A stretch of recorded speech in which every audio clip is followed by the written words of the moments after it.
Ahí ya estamos grabando entonces el inicio de esta serie, la primera clase, porque recuerdan la semana anterior hicimos una presentación nomás porque era el día de paro, aunque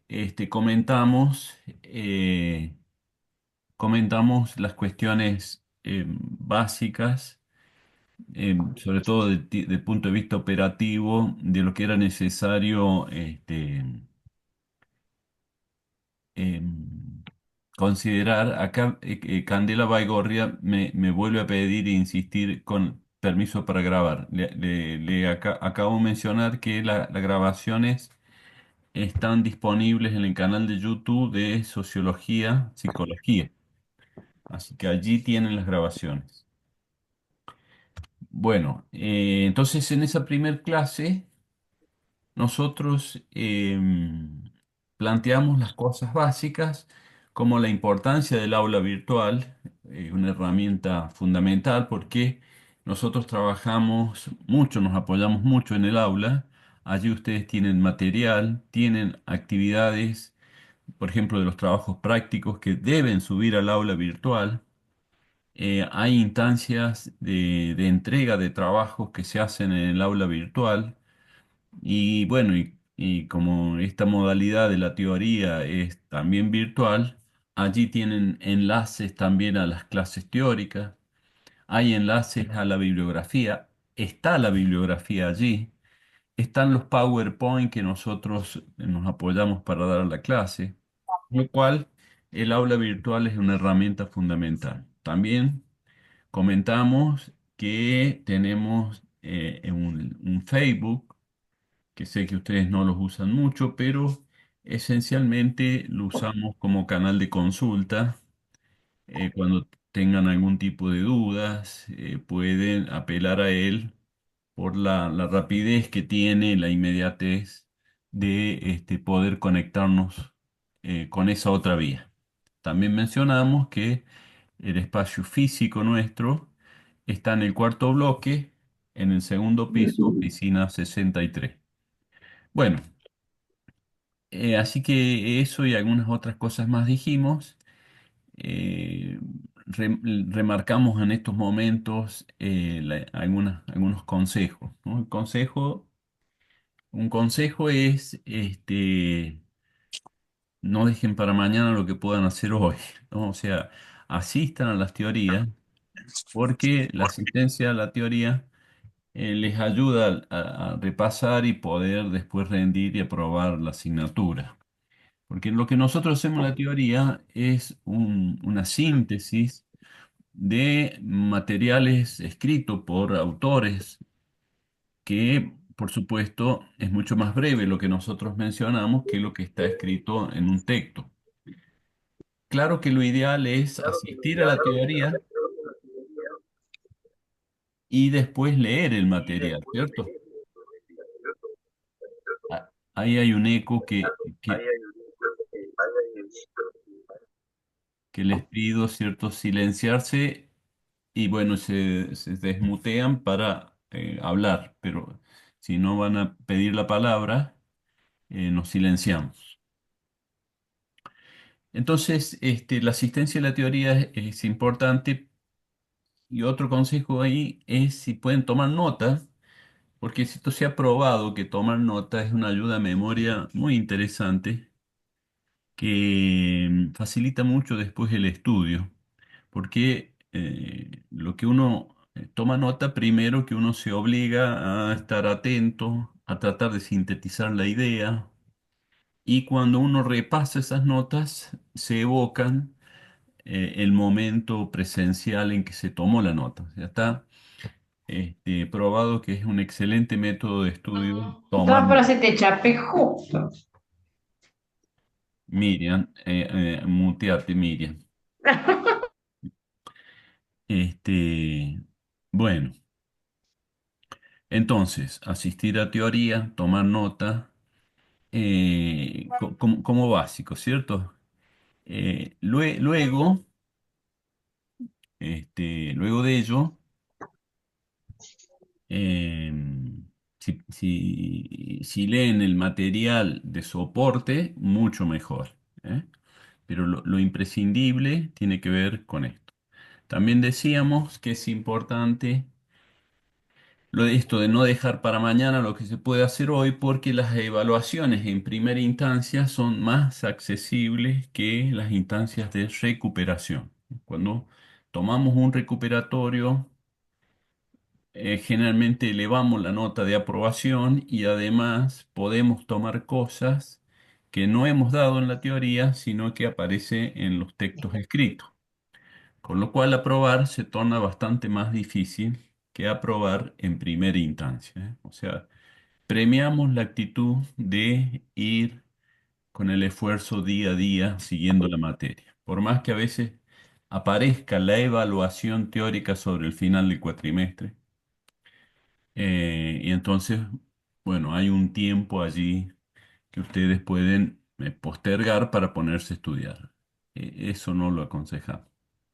Bueno, dicho todos los consejos, comenzamos con y continuamos con algunas cosas que ya habíamos mencionado en la clase anterior. Eh,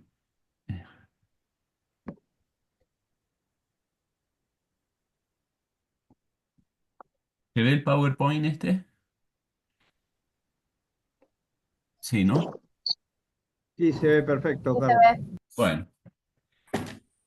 Bueno, un comentario breve sobre el programa, ¿no es cierto? El programa es una herramienta que nos pide la institución que presentemos, porque es interesante que ustedes cuenten con dicha herramienta, porque en ella nosotros volcamos los contenidos, la bibliografía, el propósito de cada unidad, el propósito de los trabajos prácticos.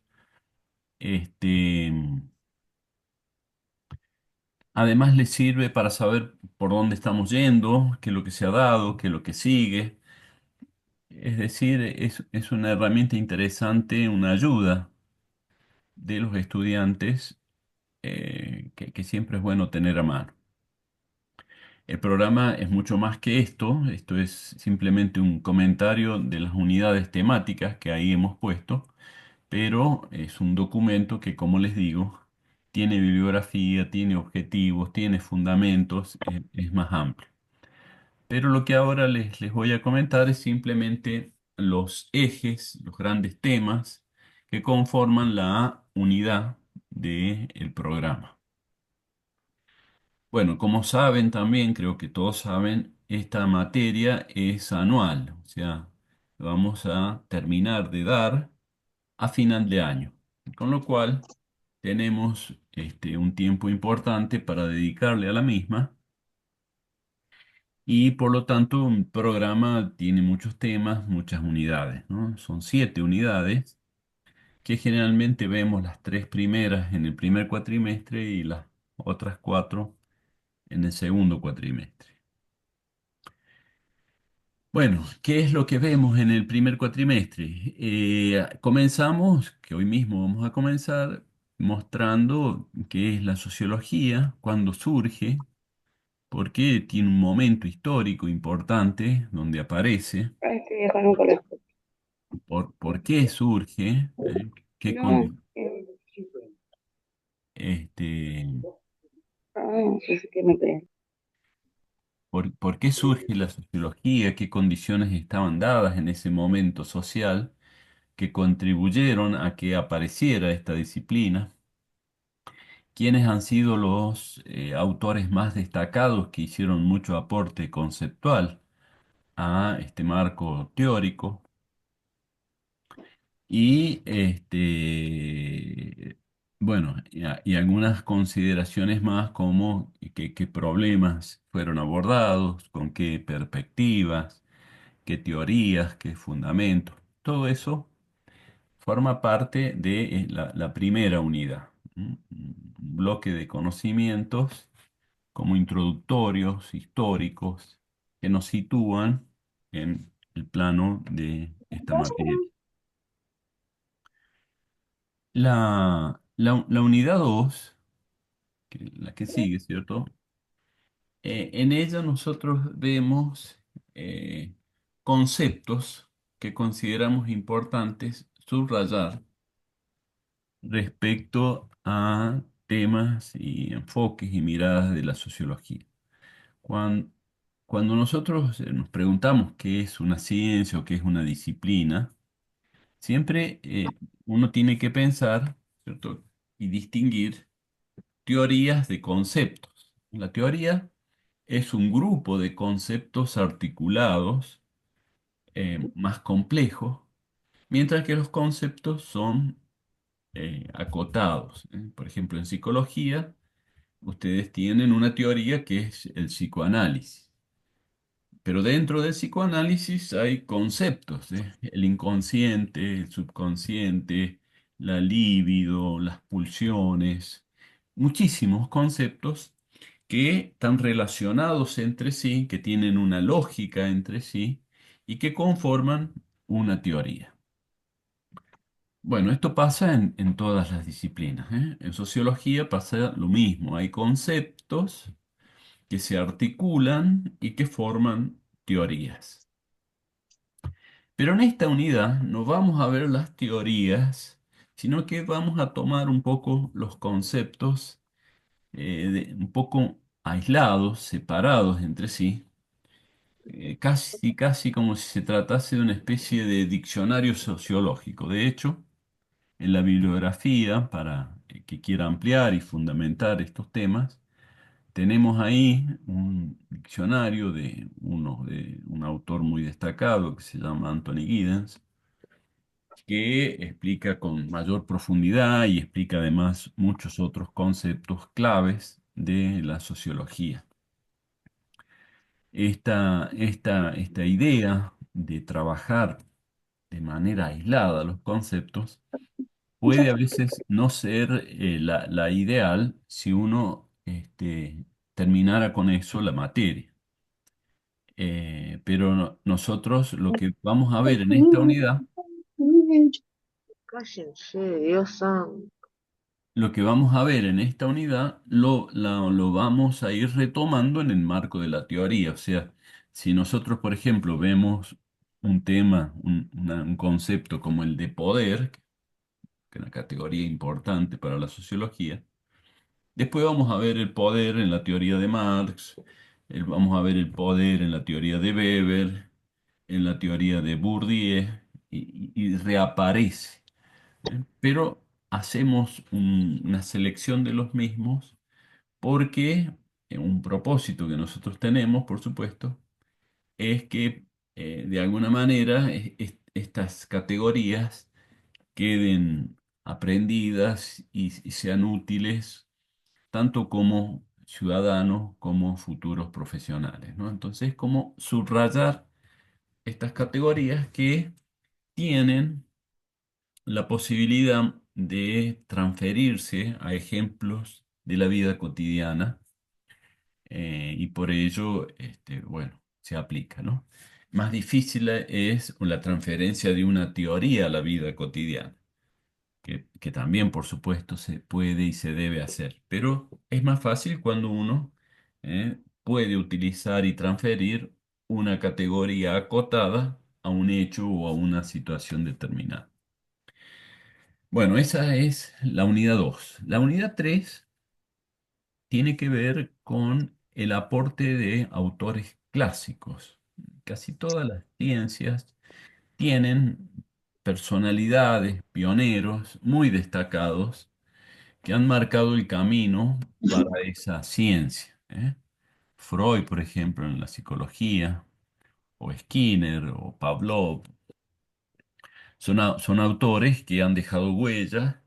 Bueno, Lacan, por supuesto, Jung y otros autores, Melanie Klein, varios autores importantes hay, tan importantes que dejan un camino que después los, los- los que no somos tan brillantes intelectualmente, los estudiamos, nos formamos y somos deudores de estos grandes pensadores. En sociología se destacan esencialmente tres grandes autores que nosotros vamos a ver en esta unidad, que son Marx, Weber y Durkheim. ¿Mm? Tres autores que no piensan igual entre ellos y que marcan cuestiones diferentes sobre la vida social y muy importante lo que dicen los tres. Por eso los tres son clásicos. Los tres se recuerdan, los tres siguen teniendo vigencia a pesar del tiempo, porque estos autores hicieron su aporte en el siglo XIX, o sea, ya llevan 200 años, incluso algún un poquito más, de su contribución a la sociología, ¿no? Pero, sin embargo, se los considera clásicos, ¿no? Por la vigencia. El concepto de clásico es como en la música, ¿no? La música clásica es de la Edad Media, pero todavía hay gente que escucha, que se sigue apasionando con eso que sucedió hace 500 años. Los Beatles, ya van a llevar pronto 80, 90 años y siguen siendo músicos muy escuchados porque, bueno, forman parte de lo que se conoce como, o se denomina clásico, ¿no? El clásico perdura en el tiempo, sigue vigente sus ideas, y esto es lo que nosotros vamos a tomar en esta unidad. Tres autores clásicos destacados. Y que insisto, ¿cierto? Insisto, no es que uno sea una profundización del otro y el otro continúa las líneas de estos dos. Algo que nos pasa en las ciencias humanas, en las ciencias sociales, es que hay miradas siempre eh, que no son convergentes en una misma línea, sino que las miradas pueden ser diferentes, ¿eh? Esto no se ve tan claramente, por ejemplo, en las ciencias exactas, en donde el aporte de uno es retomado por otro y es profundizado por otro y es continuado por otro y es ampliado por otro. Entonces, esa continuidad teórica es más difícil encontrarla en nuestras áreas, ¿eh? Por eso se forman, algo que enseguida también vamos a mencionar, que son corrientes o también se denominan escuelas. También se utiliza mucho el concepto de paradigma para precisar y marcar una línea de pensamiento determinada. ¿Mm? Claro que estos clásicos que decimos, Marx, Durkheim, Weber, son creadores de estas escuelas, ¿eh? Por ejemplo, Marx es el creador de las corrientes críticas. Durkheim, el creador de las corrientes funcionalistas. Weber, el creador de las corrientes interpretativistas o corrientes más simbólicas, o de la interacción también. Incluso las corrientes suelen tener distintos nombres. Bueno, la unidad 4, que es la que ya vamos a abordar en segundo cuatrimestre, hacemos una profundización en lo que son las sociologías especiales. ¿Qué significa esto? Bueno, también en otras disciplinas es muy común ver estas especializaciones, ¿eh? La medicina, hace 100 años había médicos generalistas y nada más. Después aparecen la pediatría, los cardiólogos, los oftalmólogos. ¿Eh? O sea, aparecen especializaciones que son como profundizaciones de una disciplina general. En psicología están la psicología clínica, la psicología laboral, la psicología jurídica, la psicología política, la psicología institucional, la psicología del deporte, hay muchas psicologías más, que son ramas o especializaciones que profundizan los marcos generales. Nosotros en sociología también están estas ramas y no vamos a ver todas, sino algunas. Sociología de la educación, sociología de las organizaciones, sociología política y una sociología más que es sociología de las religiones. La religión no como una discusión teológica, si existe o no existe Dios, si hay una religión más verdadera o no, en eso no vamos a entrar, sino que vamos a entrar en la religión como un fenómeno social, ¿cierto? Porque las religiones se dan en casi todas las comunidades, por no decir en todas, cuál es la importancia social que tienen las religiones. O sea, hacemos una mirada no religiosa, no teológica, sino Claro, sociológica sobre este a ver, fenómeno, jueves, este 6 de la aporte, mañana, a ver que me conteste. este, Porque yo, este aporte cultural a la sociedad que hacen la religión. Entonces, en esta unidad lo que vemos son estas ramas específicas de la sociología. En la unidad 5 se llama tensiones, estructuras. eh, ¿Alguien levantó la mano y quiere decir algo? ¿Consultar algo?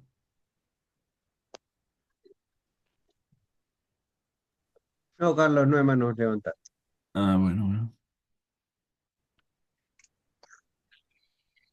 En la unidad 5 vemos algunos temas que son importantes, relevantes, el análisis de, de la sociología, como por ejemplo el concepto de estructuras sociales, estratificación social, las clases sociales, los tipos de la incidencia, por ejemplo, de la vida urbana, a diferencia de la vida rural, eh, los sistemas económicos predominantes en un tipo de vida y otro.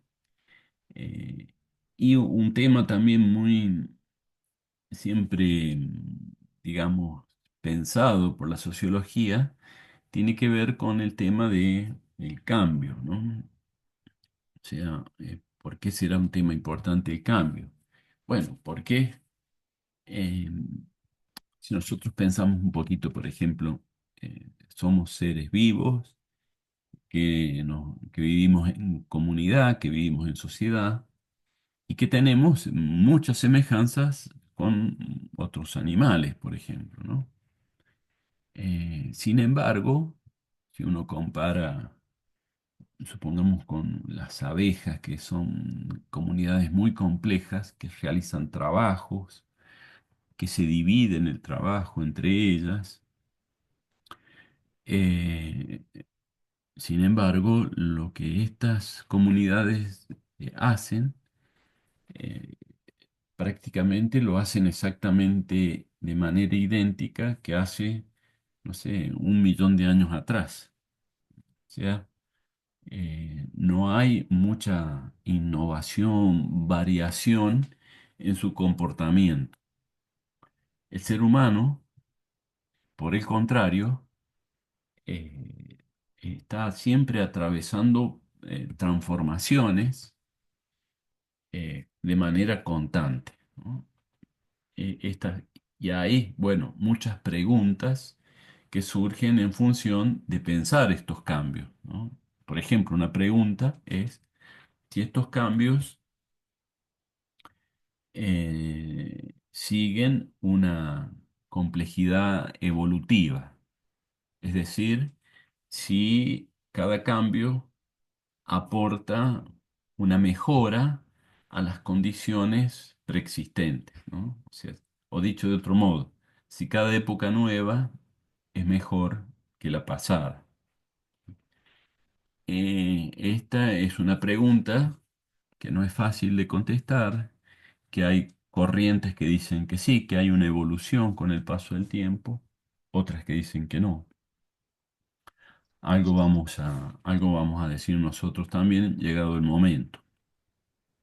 Preguntas como ¿qué provoca el cambio? ¿Qué motiva el cambio?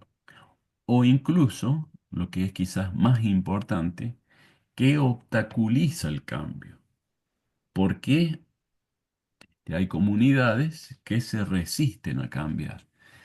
Esa, por ejemplo, es una pregunta muy importante en Weber,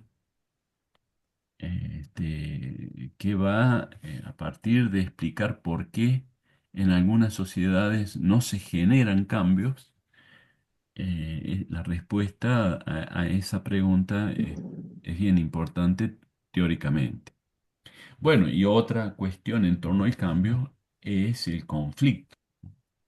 Todo lo que sucede muchas veces cuando hay cambio. Eh, Incluso uno podría hacer un cierto paralelismo con lo que sucede a nivel personal, ¿eh? Pero antes de poner el ejemplo, aclaro, ya empezamos a aclarar algo.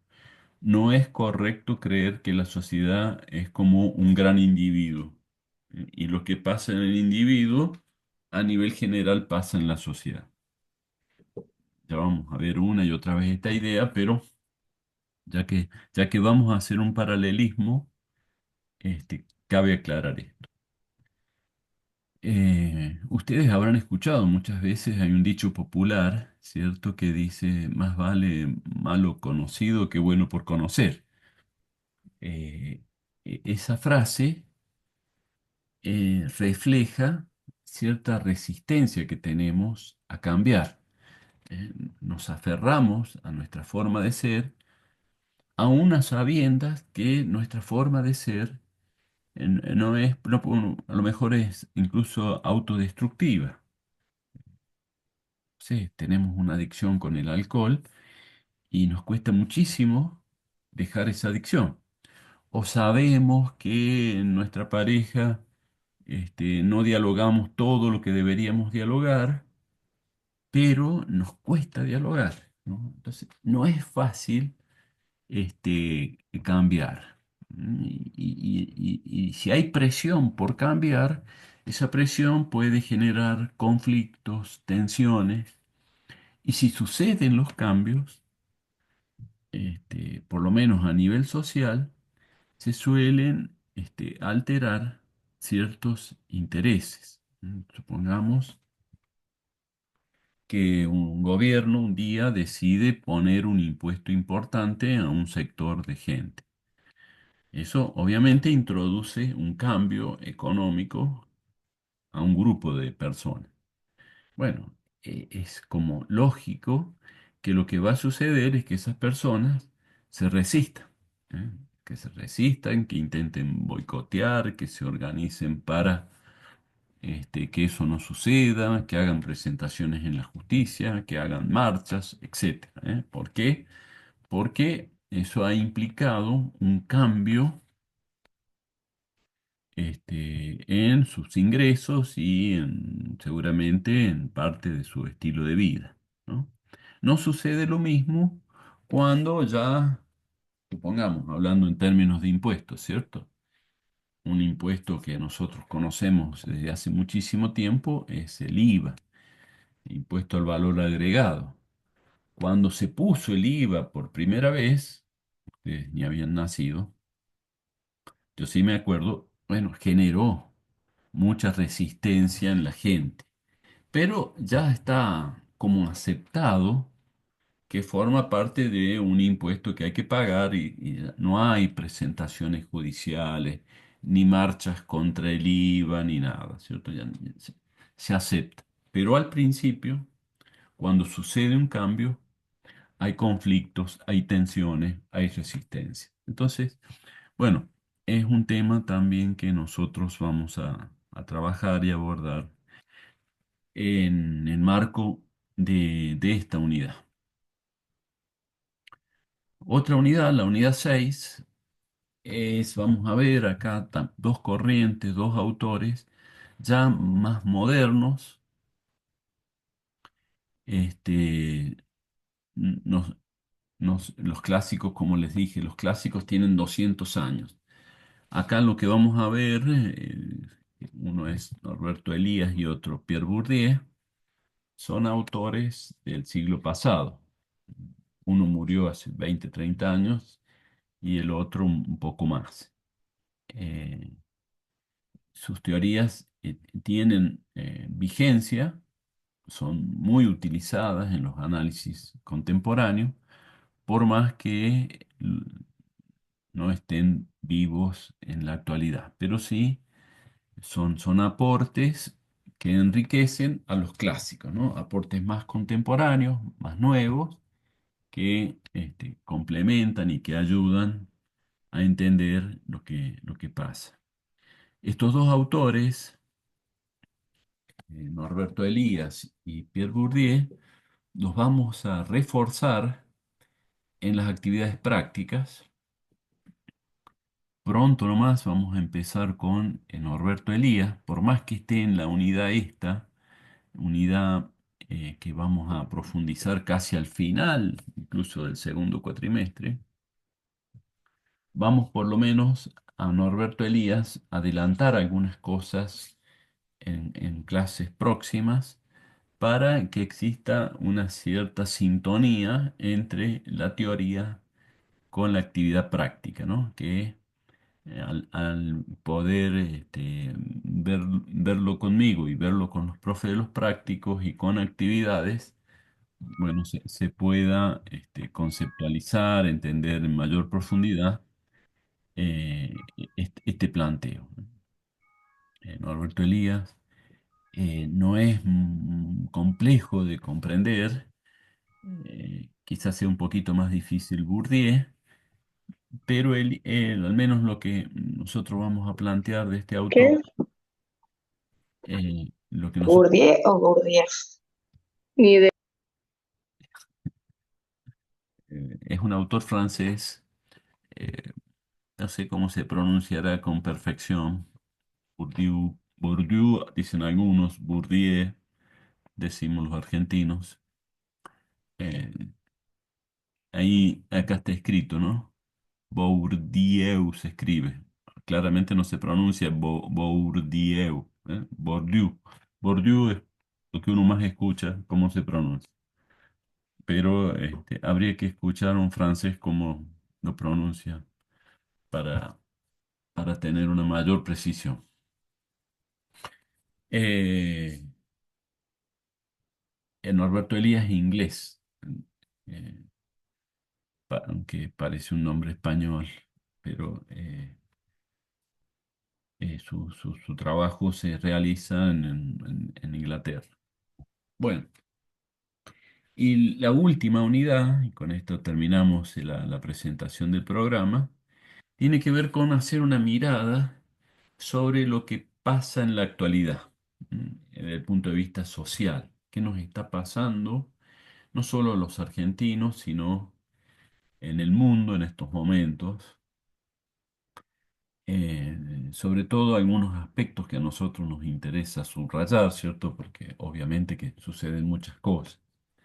Pero sí nos interesa marcar, por ejemplo, temas vinculados a las redes sociales, al- a la inteligencia artificial, a la posible manipulación de la voluntad de la gente.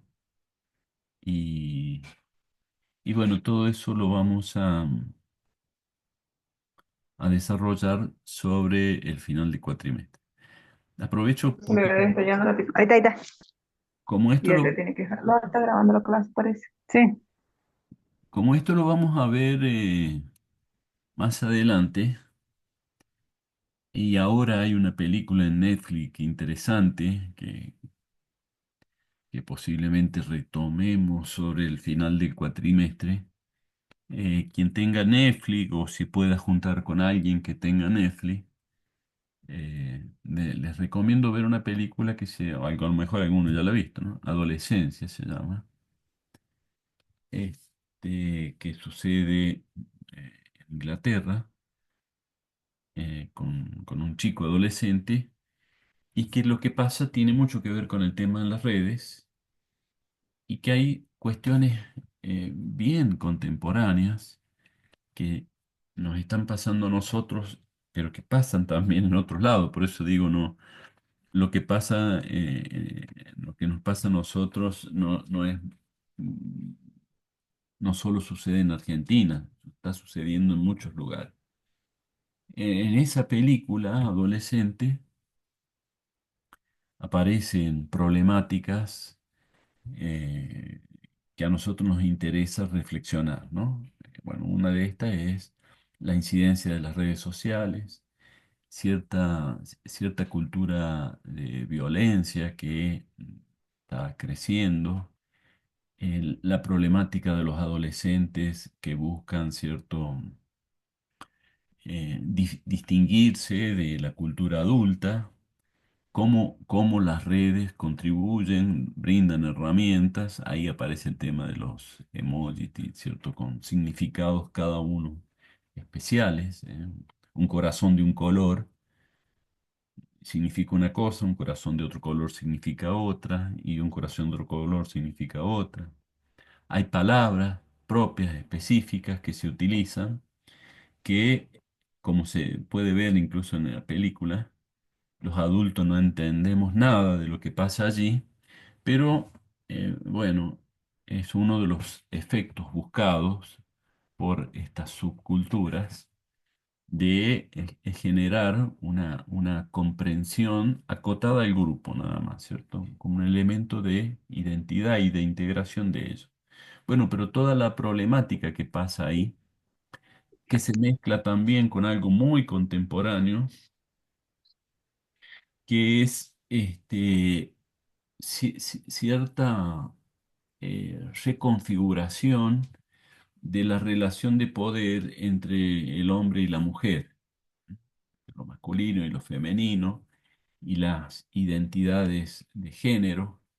Eh, Esto es relativamente nuevo, porque nuevo en el sentido de que tiene 100 años que se viene transformando, pero 100 años para el análisis social es nuevo, ¿cierto?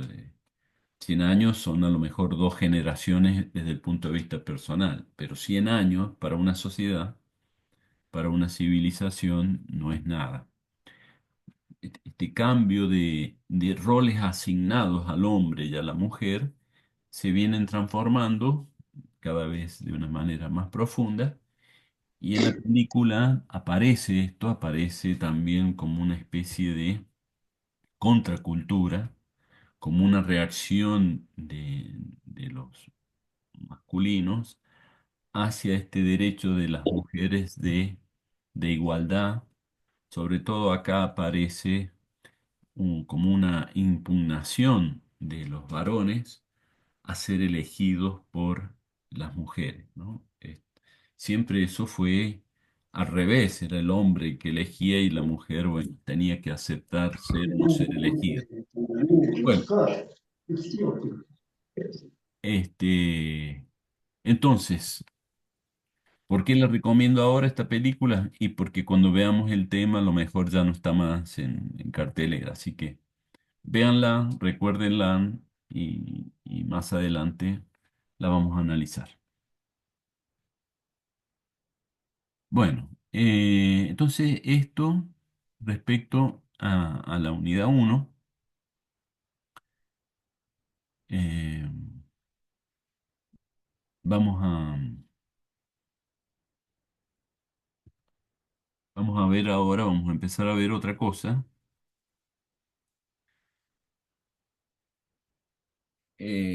Por supuesto, eh, en el marco, perdón, digo, en la unidad 1 no, en el marco de lo que hemos estado viendo es la presentación del programa.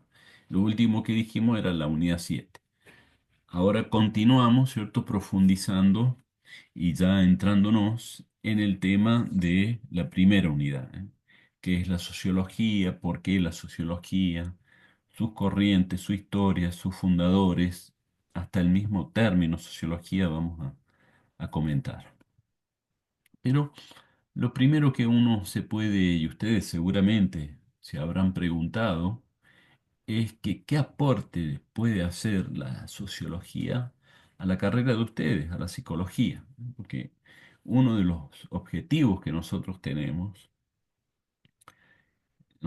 básicamente dos objetivos, dos propósitos, ¿no? Contribuir con la sociología a la formación de los psicólogos, algo que ustedes dirán, bueno, es obvio, ¿cierto? Si no, no estaría esta materia en la carrera. Pero también contribuir a la formación de ciudadanos, porque cada uno de nosotros es un ciudadano que lo es todo el tiempo. Ustedes salen de la universidad, son ciudadanos, incluso son ciudadanos también cuando están en la universidad. No se puede dejar de ser una persona que convive en sociedad, que convive en una ciudad, que hay reglas, que hay tradiciones, que interactuamos con otros, etcétera. Eh, la formación de, como ciudadano nos interesa porque, bueno, muchos de ustedes, por ejemplo, cambian de carreras o alguno lamentablemente no puede seguir estudiando o se da cuenta que la carrera no era lo que esperaba y no terminan. No todos los que están en primer año, dentro de 5 o 6 años, logran ser psicólogos. Una parte importante sí, pero otros no. A esos otros no, también nos interesa llegar y dejarles algo, por más que no se vayan con un título de la universidad, dejarles algo como ciudadanos, dejarles herramientas conceptuales, dejarles una mirada sobre aspectos que suceden que no se ven. La cuestión social no se ve, la sociedad no se ve. Uno lo que ve son personas ahí cerquita dentro de una situación, pero no se ve el conjunto de la sociedad. Entonces, hay que preguntarse cosas para poder después llegar analíticamente a lo que sucede. Bueno, a eso apuntamos. Bueno, ¿qué aportes entonces? ¿Qué aporte puede hacer la sociología a los ciudadanos y a futuros psicólogos, psicólogas, ¿no? Una cuestión, a ver, alguno, para no hablar siempre yo, ¿alguno puede decir algo que cree que puede aportar la sociología a la psicología? El poder entender a la sociedad es cómo funcionan las personas dentro de una sociedad. Claro, cómo funcionamos, cómo nos desarrollamos, qué hacemos, ¿cierto? Ahí, el concepto de función, si bien incluso hay una corriente que se llama funcionalista, después a veces se critica porque pareciera que fuéramos no sé, un motor en donde un dispositivo funciona. Es un tanto mecanicista el concepto de función, pero bueno, hecha la salvedad, es correcto decir cómo funcionamos, ¿eh? Pero podemos decir cómo interactuamos, por ejemplo, cuáles nuestras prácticas, cuáles son nuestras tareas, por qué. Profe, Yes. disculpe que lo interrumpa. Quería encontrar el icono de levantar la mano, pero no lo encontré. Bueno, Pero acerca de lo que usted estaba hablando, acerca de cómo la sociología puede afectar dentro del campo de la psicología, nosotros, por lo que hemos estado viendo a través del cursillo y empezar a ver a lo largo de otras materias, concebimos al sujeto como un sujeto biopsicosocial. Entonces, bueno, por eso considero, ¿no?, que este tema de la sociología, también todo, porque creo que también por una parte de, una cosa es el genotipo y otra cosa es el fenotipo. ¿no? Cómo nuestro entorno también influye en nuestra conducta, en nuestras posibilidades, cómo nos condiciona. Así que eso es lo que opino acerca de su pregunta. Muy bien. Esa unidad, ¿cierto? Biopsicosocial es, siempre se señala, incluso creo que está en el plan de estudio de la carrera como un fundamento necesario para que esta materia esté en la carrera, así como también está biología, neuropsicología, neurofisiología. Somos seres biológicos, psicológicos y sociales. Pero el hecho que, digamos, hay una unidad entre estas dimensiones nos acerca, obviamente, dice cosas, pero tenemos que decir más sobre esa unidad para comprenderla con mayor profundidad. Y nosotros vamos a hablar de la importancia, ¿cierto?, de los nexos entre lo social y lo biológico, por ejemplo. Vamos a reflexionar sobre eso. Y obviamente entre lo social y lo psicológico. Mía, ahí veo la mano. ¿Quieres hablar? Sí, hola, buen día. Hola. Eh, ¿Cómo se llama? Con respecto a esto de cómo la sociología puede ayudar en la psicología, en el material que tenemos que leer para el primer trabajo práctico, dice ahí de que un estudio justamente de la sociología pudo dar una estadística de los casos de suicidio en Francia.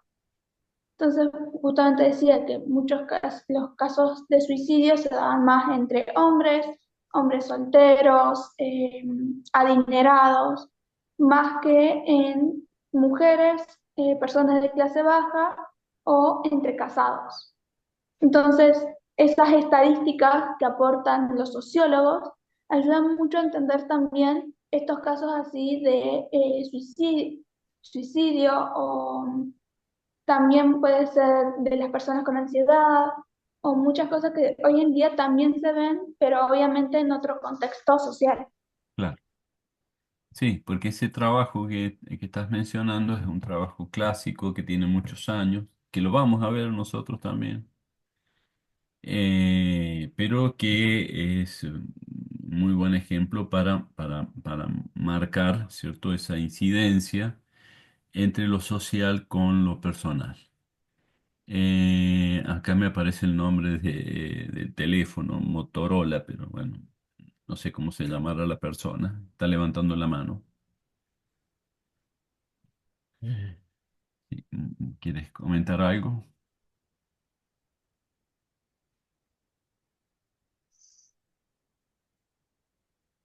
Deci- Hola. Sí, Eh, También puede ayudar también para entender el contexto del paciente, ¿no? En caso de saber cuáles son sus problemas sociales también para poder ayudar después. claro. Exactamente, ¿cierto? Porque, bueno, primero quiero decirles que a veces ustedes piensan el rol del psicólogo como el clínico que hace terapia con un paciente. Es que está muy bien, que además es la mayor tarea, ¿cómo decirlo? La mayor fuente de trabajo y en donde más trabajan los psicólogos es en eso. Pero hay muchas otras ramas de trabajo que van a tener ustedes como psicólogos, que no necesariamente tienen que ver con la relación paciente y alguien y alguien que acude a ustedes, ¿cierto? O sea, paciente-terapeuta. El rol del psicólogo tiene, sí, hay una relación clínica ahí, pero tiene otros roles más que puede cumplir y que son muy interesantes también. Bueno, Jazmín, ¿estás levantando la mano? Sí, hola, profe, buenos días. Hola. También quería añadir algo más a la clase que es sobre los beneficios, que también está en la unidad uno del trabajo que nos dio, que también puede ser que nos permite evaluar la sociología, todas las oportunidades que caracterizan nuestras vidas, y también la perspectiva sociológica nos concede el poder de participar en nuestra sociedad. Pero aparte de los beneficios, también tiene sus problemas la sociología, como que la sociología estudia y forma parte de un mundo que se encuentra en constante movimiento, en constante cambio, y que los mismos sociólogos forman parte de su objeto de estudio. Sí, Eso sería. sí, muy bien. Bueno, acá yo anoté algunas otras cosas más también que podemos decir, sin que con esto agotemos el porqué, el sentido de la sociología. Eh, Hay un proceso que ustedes es fácil de observar, que incluso ustedes, los psicólogos, le llaman el proceso de centración, ¿no? Estar centrado en uno mismo, que es muy común en los niños. Cuando nace un niño, está absolutamente centrado sobre sí. No sabe que existe un mundo, ni siquiera al principio ni siquiera lo percibe, y es poco a poco que va empezando a reconocer eh, ese contexto, los otros, la existencia de los otros, la necesidad que tiene con los otros, y se va abriendo a ese mundo, ¿no? Es un proceso de centración a descentración, a estar más abierto hacia los otros. Eh, Tampoco es que ya un chico a los 4 años ya está descentrado y ya comprendió todo, ¿no? Un niño de 4 años, uno puede ver, por ejemplo, cómo le cuesta compartir a lo mejor los juguetes con sus hermanos, ¿eh? Ese, ese compartir es algo difícil y eso significa, ¿cierto?, que hay un nivel de descentración aún muy importante. Bueno, la sociología aporta a comprender que uno no es el único existente en la realidad, a pesar de que nuestras sensaciones, de que nuestra conciencia, de que nuestro conocimiento está acotado a uno mismo. Uno no siente lo que le pasa al vecino, uno siente lo que le pasa a uno. Uno no cree lo que cree, no sé, otra persona de otra ciudad. Uno cree lo que uno siente. Entonces hay un proceso de uno podríamos decir, un obstáculo de tipo cognitivo que nos hace creer que somos seres únicos, ¿no? Algunos creen hasta, cuando esto es muy grave ya, se creen una especie de un Dios, ¿no? Que Dios lo ha puesto acá en la tierra por algo, que somos los únicos seres en realidad reales y que todo lo demás es una especie de fantasía, cuento que Dios nos ha puesto ahí y vaya a saber por qué, ¿cierto? Bueno, ese obstáculo de conocimiento es un poco el que la sociología intenta ir desarmando e ir mostrando que lo que somos tiene mucho que ver, por ejemplo, con lo que es nuestra familia, por ejemplo. Somos seres muy parecidos a nuestros padres, a nuestros hermanos. Somos seres muy parecidos a la clase social que pertenecemos. Somos seres de una época determinada en donde el contexto cultural y social de esa época torna como lo habitual, lo común, lo lógico y esperado. Y todo eso conforma nuestra identidad, pero que sin embargo no nos damos cuenta ¿eh? De esa incidencia de que somos seres grupales, seres comunitarios y no solo seres individuales. Livia, veo que levanta la mano.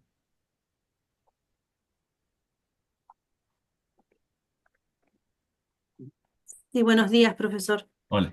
Eh, Me hizo acordar a lo que usted estaba diciendo hace un momento sobre el sentirse únicos, salvadores del mundo, los mesías, y en la distribución del poder, o la forma en la que los reyes consideraban que el poder les venía directamente de Dios. Claro. Y Sí, no solo en Francia, sino en Egipto, los faraones tenían el poder de Dios asignado. Y si venimos más cerca, bueno, sin entrar pero entrando también en cuestiones argentinas, me parece que el claro ejemplo lo tenemos puesto ahora, en cuanto a que tenemos al Mesías enviado por Dios. comparto esa idea. Pero Mm. yo quiero subrayar que esto no se da solamente en casos así excepcionales, ¿no? Se da en la vida cotidiana, en relaciones cotidianas, en donde muchas veces, bueno, cuesta, por ejemplo, en una pareja, cuesta ponerse en el lugar del otro. ¿Eh? Ese analizar lo que está pasando como algo que es un hecho compartido, es difícil, porque nuestra tendencia más biológica de estar centrados nos dificulta una acción quizás más racional que significa ponerse en el lugar del otro. El otro también es una persona que siente, que tiene historia, que tiene motivos y que merece por lo menos la pena escuchar sus argumentos, ¿no? Cuando esto no sucede, nos centramos sobre sí y no desplegamos cierta racionalidad para abrirnos al otro, lo más común que va a suceder son conflictos, peleas, violencia, agresiones y por supuesto distanciamiento, ¿no? Entonces, descentrarnos es un aporte que, bueno, no es que lo logre la sociología. Nosotros vamos a ir diciendo, ¿cierto?, que no somos seres solamente individuales, sino que somos además seres sociales. ¿Y por qué somos seres sociales? Aunque está muy bien lo que dijo Livia, ¿cierto? Bueno, los dictadores, los mesías, los fanáticos se creen como iluminados, que tienen un mandato divino que venir y cumplir en la tierra, y que suelen ser, muchas veces, ¿cierto? Suelen ser este, los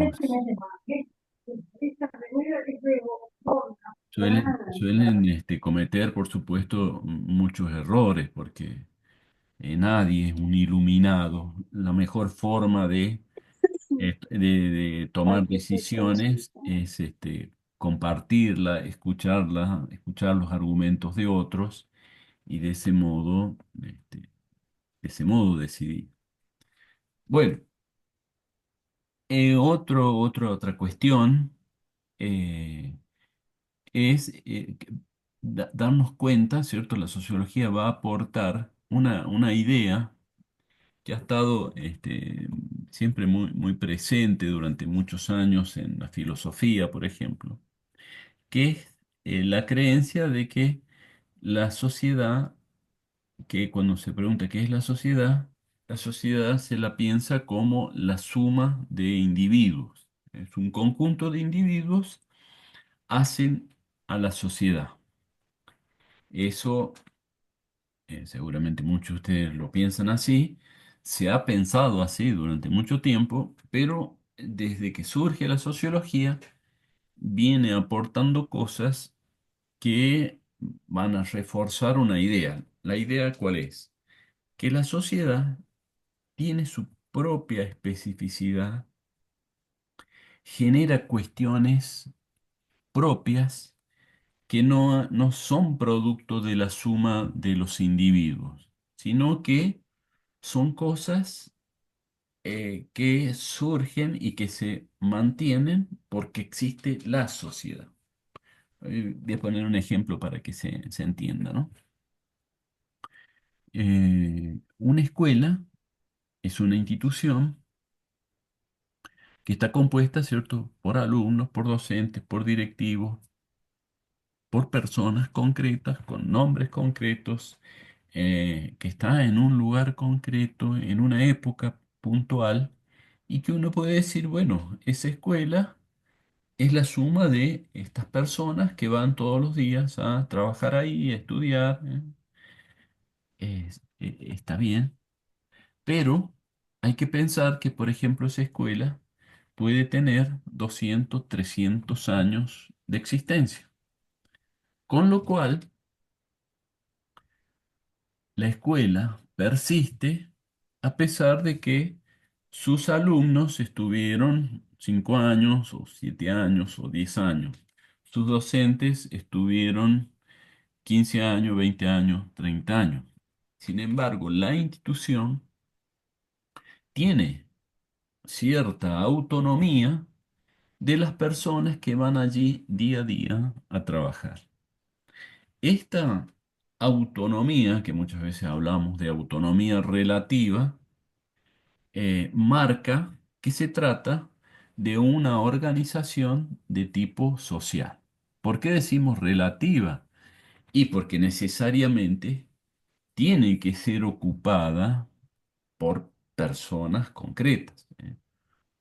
Un docente no es un ser abstracto, sino que será alguien que se llama Juan Lucero. El alumno no es un ente espiritual, no, el alumno es Margarita Pérez, Josecito Páez, personas con nombre y apellido que van y ocupan un lugar pensado, estructurado, regulado, solventado económicamente por un esfuerzo social.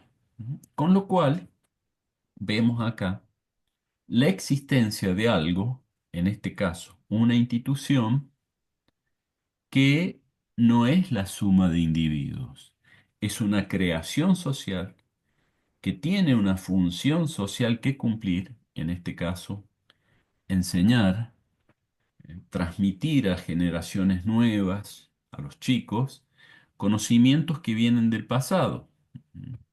Y ahí vemos otro elemento más.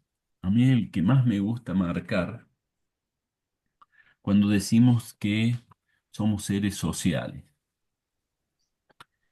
que es el lenguaje.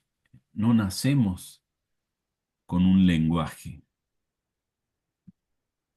El lenguaje lo tenemos que aprender generalmente en el ámbito de nuestra familia, de nuestros padres, de nuestros hermanos.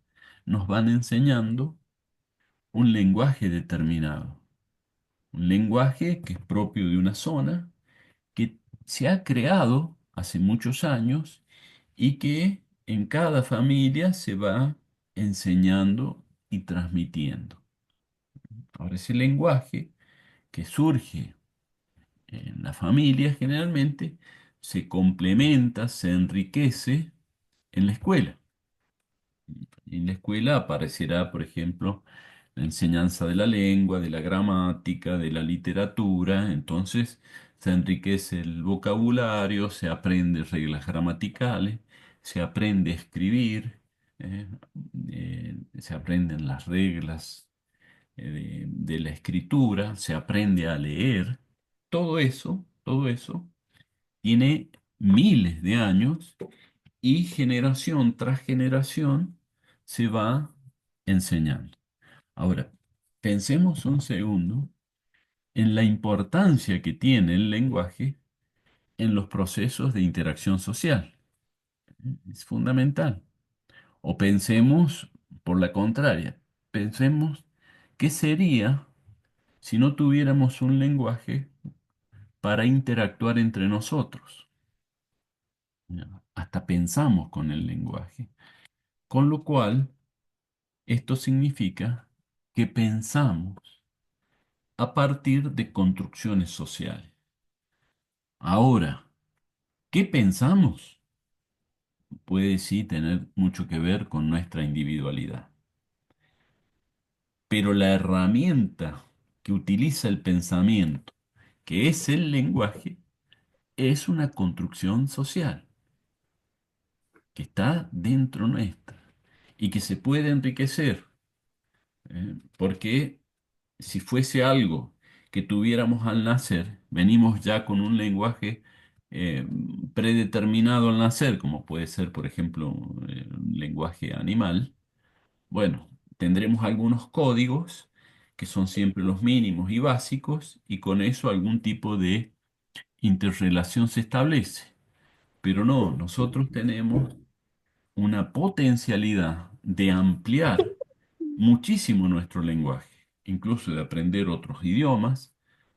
Hay gente que incluso habla 5 o 6 idiomas, que tiene un bagaje de palabras muy amplio, y ello significa, obviamente, un aprendizaje, un esfuerzo de incorporar creaciones sociales y apropiársela uno mismo, ¿no? Eh, el lenguaje, el lenguaje es clave, y ustedes también en psicología van a ver, este, van a ver, incluso en las terapias, la trascendencia que tiene el lenguaje como una herramienta de poder poner en palabras, por ejemplo, lo que a uno le sucede, porque imagínense ustedes en una relación terapéutica y, y, y bueno, y el paciente no sabe explicar, no sabe qué palabras utilizar para decir lo que le pasa. Bueno, obviamente que se complica el desarrollo de la terapia si su bagaje de léxico, ¿cierto? La cantidad de palabras que tiene, que dispone para decir las cosas, es muy pobre. Hay un filósofo, Wittgenstein, que usa una frase un tanto provocadora, una frase desafiante, que es la siguiente. Él dice: lo que no existe en el lenguaje no existe en la realidad. Yo no estoy de acuerdo con esa frase, pero me gusta mucho por esto, porque cómo desafía pensar algo, ¿cierto? Desafía pensar lo siguiente: si yo no tengo la palabra, supongamos, eh, que hace referencia a un color, la palabra violeta, bueno, el color violeta no lo veo. Necesito de tener la palabra para ver ese color. Eso es lo que quiere decir: lo que no existe en el lenguaje no existe en la realidad. Entonces el lenguaje son como ventanas que abren al mundo, y podemos con ella apreciar una diversidad de complejidades que el mundo tiene. Con lo cual, si tenemos un lenguaje pobre, con pocas palabras, bueno, es como que tenemos pocas ventanitas abiertas hacia el mundo. Y el lenguaje, repito entonces, es una construcción social que se transmite socialmente, y que si nos apropiamos lo máximo posible del mismo, vamos a disponer de, para mí, el poder más importante que podamos tener, que es el poder de manejar las palabras para ver la realidad. Ujú. En opinión personal, ¿cierto? El poder más poderoso no lo da el dinero, no lo da la belleza física, no lo da ni siquiera la salud, lo da el lenguaje. Obvio, se puede no coincidir con lo que yo digo. Bueno, otro aporte que nos vamos a detener, sobre todo en la unidad 2 cuando hablemos de los conceptos, es esto que veníamos diciendo de que somos seres una unidad biopsicosocial. Distinguir lo biológico, lo psicológico de lo social es importante, pero bueno, para distinguirlo necesitamos saber cuál es lo específico de cada una de estas dimensiones, ¿no? Nosotros vamos a destacar esta relación entre lo biológico y lo social, con un ejemplo ahora y después, como les digo, lo vamos a ver en profundidad un poquito más en la unidad 2. Pero, por ejemplo, el alimentarnos es un mandato de tipo biológico. Tenemos que comer como cualquier ser vivo, porque si no, morimos de hambre. Este, ahora, ¿cómo comer? ¿Qué comer? ¿Cuándo comer? ¿Con quién comer? Todo eso hay una variabilidad muy significativa que la podemos registrar a lo largo de la historia, pero incluso la podemos registrar comparando una comunidad con otra. ¿Eh? Podemos comparar cómo se hace la empanada cuyana a la empanada santiagueña. Se hace de manera distinta. Pero obviamente podemos comparar cómo nos alimentamos ahora a cómo se alimentaba el ser humano hace 50.000 años atrás. Hace 50.000 años atrás no existía el fuego y se comía la comida cruda. Y eh, eso tenía un impacto en la expectativa de vida muy grande, porque la comida cruda tiene gérmenes y la persona que come comida cruda está muy vulnerable a enfermarse y bueno, y si no hay medicamento, morirse. Entonces, el ser humano hace 50.000 años atrás, casi nadie pasaba los 20, 30 años. Va a ser después, con el paso del tiempo, que aparece el fuego. Con el fuego, que es una invención, se cocina la comida y con ello se gana mucho en salud.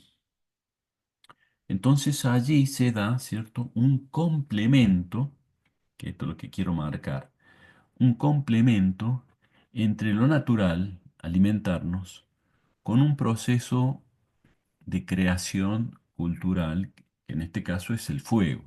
Y además, el fuego puesto a cocinar la comida. ¿Mm?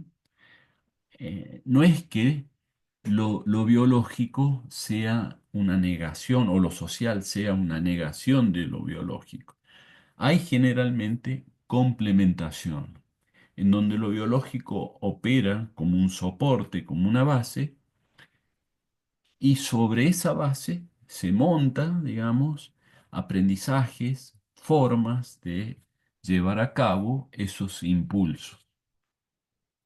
La sexualidad, lo mismo, ¿cierto? La sexualidad es un impulso que busca, ¿cierto?, satisfacerse, imprescindible para la reproducción de la especie.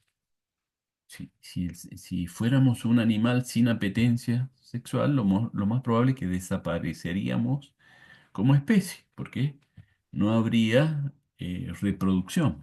Tiene que haber una atracción biológica para que la especie humana se reproduzca y perdure a lo largo del tiempo. Ahora, ¿cómo se lleva a cabo esa satisfacción sexual? Está muy regulada socialmente. Está regulada incluso por las religiones, por las leyes. por las tradiciones, por costumbres, y ahí aparece, ¿cierto? ¿Qué se puede hacer? ¿Qué no se puede hacer? ¿Cómo hacer? ¿Cómo no hacer? ¿En dónde hacer? ¿En dónde no hacer? ¿Con quién? Hay casi una ley universal que ustedes van a ver en antropología, que se llama la prohibición del incesto,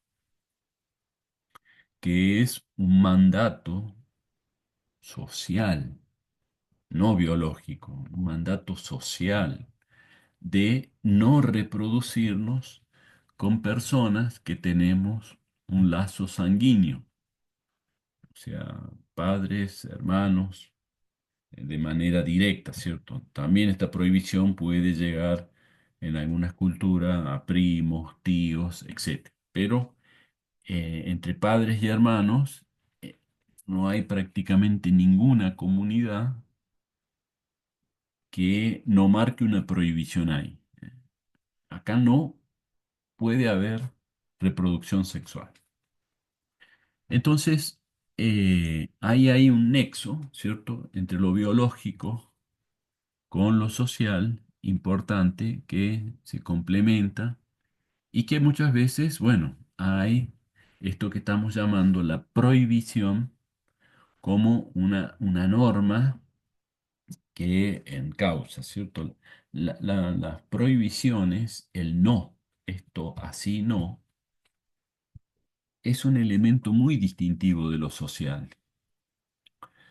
Cuando nos preguntamos qué cosas particularizan a lo social, una característica, quizás no la más importante, porque la más importante es que lo social nos aúna, pero otra característica es que lo social es coercitiva, ¿no? Es decir, es un mandato que nos dice esto no.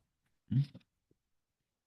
Cuando un chico aprende a caminar, bueno, quizás se abre la puerta de la calle y sale corriendo con el peligro que significa que cruce y lo lleve por delante un auto. Entonces, el no, ese no, es fundamental. Y hay que enseñarle, digamos, cuándo cruzar la calle, por dónde cruzar la calle, que todavía hay gente que cruza la calle por cualquier lado. No saben todavía que se cruza por las esquinas, las calles. Por lo menos el 90% de los puntanos no saben que las calles se cruzan por las esquinas, cruzan cualquier lado. Bueno, tienen que irse a vivir un poquito a Buenos Aires y ahí en 2 o 3 días van a aprender por dónde se cruzan las calles. Bueno, vaya, tontera esta que estoy diciendo. El no, esto no se hace así, es un mandato social, pero que no implica la negación absoluta de que ese impulso no se debe realizar, sino por dónde realizarlo, cómo realizarlo, con quién realizarlo, cuándo realizarlo. Toda esa modelación sobre el impulso es algo típicamente social. Bueno, ¿qué más, digamos, aporta la sociología? Aporta el comprender también que esto que decíamos recién cuando hablábamos de la descentralización, que somos seres históricos, que lo que nos pasa o lo que pasa en una situación determinada, hay muchos elementos presentes que son construcciones sociales que vienen de hace mucho tiempo, que son construcciones sociales complejas y que este, están en un momento determinado y que nosotros eh, digamos, la enfrentamos o la vivimos casi como si fuese de índole natural. Por ejemplo, ¿no? En estos momentos estamos interactuando gracias a que existen las computadoras, teléfonos, que existe Internet, que existen determinados programas de computación que facilitan esto, que existe una institución que regula una carrera, que existe una institución que paga salario a los docentes. Es decir, hay un montón de procesos pasados, tecnológicos, científicos, de construcción de una universidad, y que sin embargo estamos aquí nosotros hablando de la sociología, la biología, la psicología, eh, como pudiendo prescindir de esos conocimientos. No necesitamos saber cuándo se fundó la Universidad Nacional de San Luis para estar presente en esta clase. Ni necesitamos saber las claves tecnológicas de Internet para usar Internet. Ni siquiera necesitamos saber el programa de diseño curricular de psicología para estudiar psicología. O sea, hay muchísimas cosas que están presentes y que podemos desconocer su incidencia en el desarrollo de estas situaciones concretas para hacerlas efectivas. Ustedes hoy van a terminar la clase, habrán aprendido lo que habrán aprendido, sin embargo, no necesitaban para aprender lo que hoy han aprendido, como les digo, ni de saber de internet, ni de cómo se inventó el teléfono celular, ni cuándo fue que apareció el primer teléfono celular, ni cuándo se creó la universidad, ni cuándo se creó la carrera, ni cuándo hubo cambios de estudios y de planes de estudios en la carrera, ni quién soy yo, qué formación tengo, por qué estoy yo, desde cuándo. Todo eso se puede prescindir. Pero sin embargo, está aquí, hoy presente, toda esta convergencia compleja de hechos pasados que hacen posible esta situación. Y lo mismo pasa cuando ustedes terminen la clase y vayan, no sé, al supermercado a comprar, no sé, un paquete de arroz. Eh, Ahí, en ese acto sencillo de ir al súper a comprar arroz, hay un montón de hechos complejos presentes.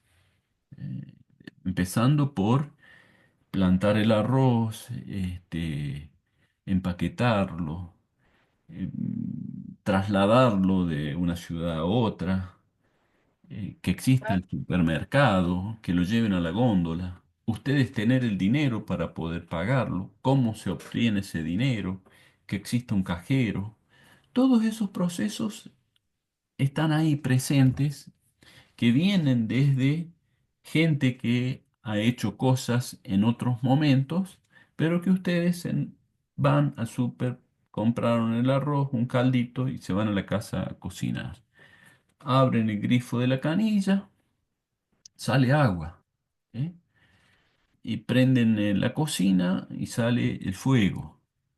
Bueno, el agua en la canilla es una cosa maravillosa que supone eh, canalización del agua, potabilización, una serie de cosas que han sucedido antes y que uno no necesita saberlo, pero ahí está, disponible, ¿no? Tener un gas envasado y que con una chispita ya tengamos fuego en la cocina. Es una cosa maravillosa. Como les decía, el ser humano vivió miles de años sin tener el fuego. Uno hoy tiene una cocina ahí en su departamento al alcance de la mano. Bueno, entonces, eh, buscar que vayamos viendo y darnos cuenta de lo complejo que son las situaciones, de todo lo convergente que viene del pasado al presente, es un elemento importante. Por último, también uno puede decir que intentamos nosotros con la sociología no evitar, porque esto es como muy difícil evitarlo, pero sí estar atento a los procesos de manipulación tecnológicas, informáticas, mediáticas que hay sobre nosotros, que son muy sutiles. Ya no se usa la violencia física para manipular a la gente, para hacer que las sociedades se comporten de una manera u otra.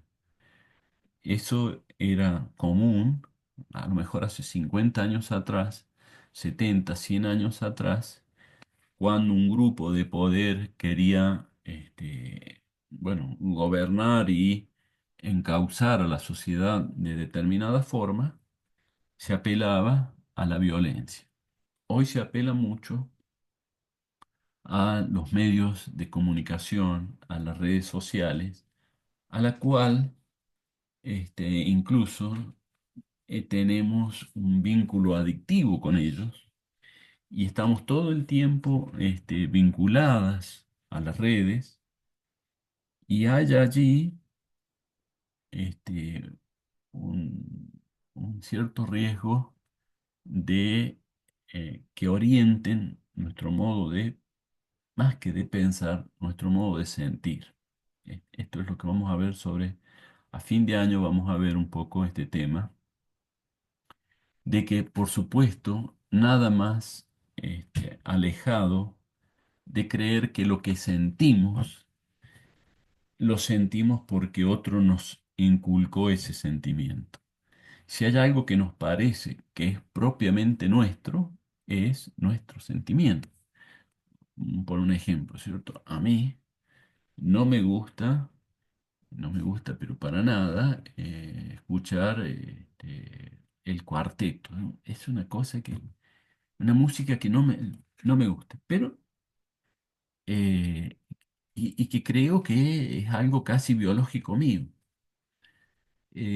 No me doy cuenta que no me gusta porque el contexto musical en que yo me formé de niño y de joven, no se escuchaba cuarteto. Escuché cuarteto cuando yo era grande y no me gustó. Ahora, si yo hubiera escuchado cuarteto siendo más joven, seguramente me gustaría. Tampoco me gusta la tonada, a pesar de que es acá puntana, cuyana. No me gusta, porque me pasa lo mismo. Ahora, me gusta, no sé, otro tipo de música. Pero creer que lo que me gusta es una elección estrictamente personal mía, no es que esté mal, pero es conocer también el contexto, el grupo en el cual yo escuché la música que escuché. La música que a mí me gusta es la música que escuchaban mis hermanos mayores, y que estaban todo el día en mi casa con esos discos de pasta, escuchando esa música. Entonces, tengo un gusto musical muy influenciado por mis hermanos. Bueno, esto, ¿cierto? Que una persona nos caiga mal y que otra nos caiga mejor. Hay un deseo de hacernos sentir cosas significativo. ¿Por qué? Porque con ese sentir es el que nos lleva, por ejemplo, a consumir determinadas cosas o no.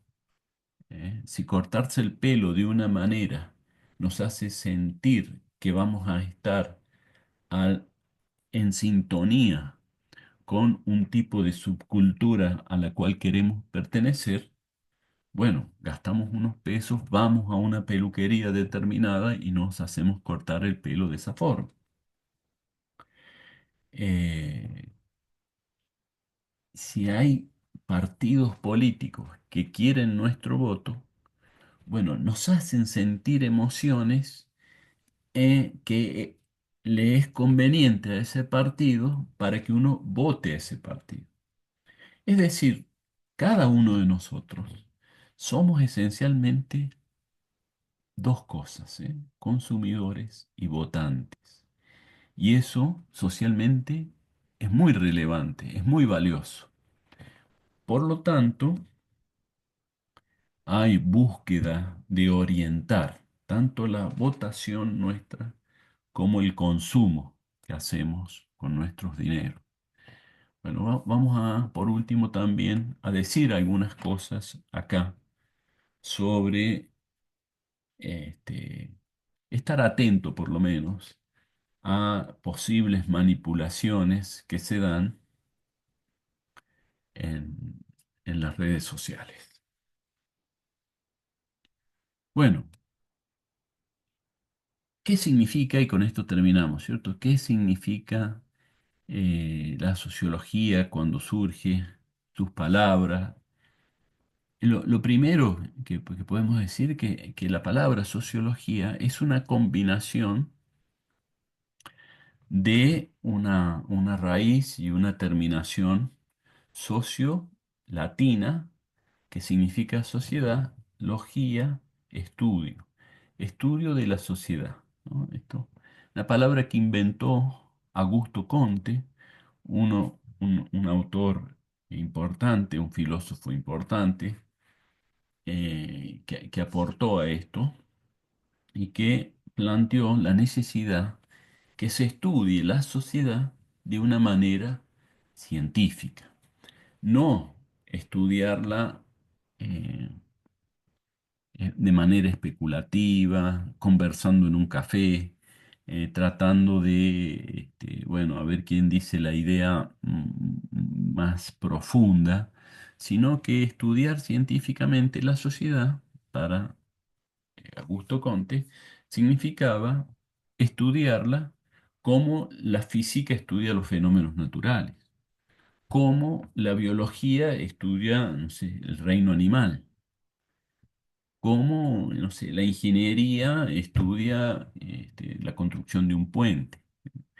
Y esto, científicamente, supone que hay métodos y teorías preexistentes, es decir, construidas socialmente, que se deben respetar y seguir, porque respetando y orientándonos con esos mandatos teóricos y metodológicos, se puede llegar a aportar científicamente nuevos conocimientos. Porque hay distintos tipos de conocimientos. Incluso el mismo Augusto Comte señalaba, ¿cierto?, que a lo largo de la historia de la humanidad hubo conocimientos de distinta naturaleza, conocimientos de tipo mitológicos, por ejemplo, ¿m? De creer en relatos de seres sobrenaturales que, bueno, inventaron el fuego, que, no sé, le dieron una personalidad a determinados animales, que contribuyeron a la fundación de esa comunidad. Son conocimientos mitológicos, quizás los más antiguos. Después vienen conocimientos religiosos, ya con un aporte mayor de racionalidad, pero que apuntan a dar un sentido a la vida, explicar la existencia, explicar qué pasa después de la muerte, explicar el origen. Es un salto, estoy diciendo algo siguiendo a Conte, ¿cierto? Es un salto más evolutivo de los relatos mitológicos. Después viene la filosofía como una construcción más racional aún de explicar la naturaleza, el ser humano, el destino del hombre, los grandes problemas. Aquí ya no pasamos de la creencia a la razón, a la lógica, al debate racional como modo de conocimiento. Y por último, dirá Conte, viene el conocimiento científico. Conocimiento científico supone ciertos procedimientos metodológicos que hay que seguir. Por ejemplo, si uno dice algo, ese enunciado racional tiene que estar fundado en una observación experimental, empírica que se dice. Eh, la fundamentación empírica va a dar fortaleza al enunciado racional, ¿no? Por eso muchas veces uno, cuando se habla de ciencia, aparecen los laboratorios, ¿no? Que uno ve que hay experimentación en esos laboratorios. Y lo que se está haciendo en un laboratorio es justamente comprobar con los materiales ciertos, por ejemplo, ecuaciones químicas o matemáticas, a ver si realmente funcionan o no. ¿Mm? Entonces hay un nexo ahí entre la racionalidad con lo empírico, con lo observable. Esto es algo bastante fuerte para o cuando queremos marcar, ¿cierto?, que estamos haciendo ciencia. Y también hacia la ciencia el retomar, el fundarnos en los grandes autores, en las escuelas preexistentes que se han ido consolidando y que son reconocidas por otros. Aquí, entonces, el estar fundado en ciencia y el proceder metodológicamente hace entonces a hacer de la sociología. Bueno, con esto dejamos la clase por hoy y ya el viernes tienen una comisión práctica y el lunes el lunes próximo este, seguimos con la teoría, ¿cierto? Así que